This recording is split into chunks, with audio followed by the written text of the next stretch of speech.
right away. Alright, good afternoon. Today I'm going to talk about a few facts about alcohol.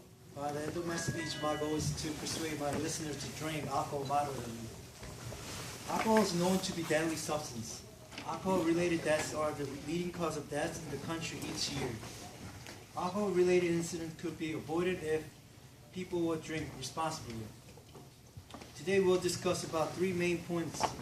First, I'm going to briefly discuss the history of alcohol. Secondly, excessive alcohol use and risk to man's health.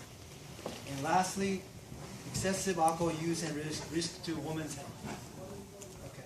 My mentions were found in CDC, the Centers for Disease Control and the Prevention, and the Centers for the Disease and Control for, I'm repeating myself, okay.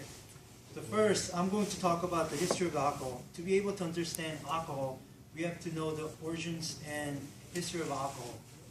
Many different opinions have changed about alcohol throughout modern history. In the 16th century, alcohol was used largely for the medicine purposes, such as open wounded, so you could treat it for the wounded, not get infected. But in 18th century, alcohol now changed the beverages and flooded the markets and reached its peak.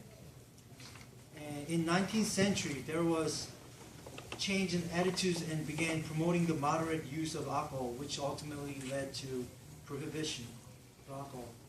Since we just learned about the history of alcohol, let's begin talking about the health factors for men.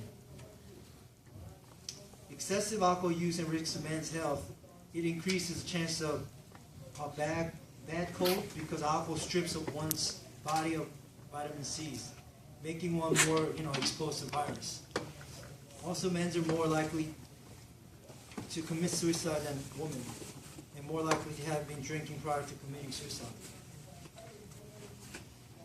And lastly, excessive alcohol use can interfere with the testicular function and male hormone production, resulting in infertility. Since we just talked about men's health risk factors in alcohol, let's begin to talk about women's health risk factors in alcohol. Okay, excessive alcohol use and risks to women's health.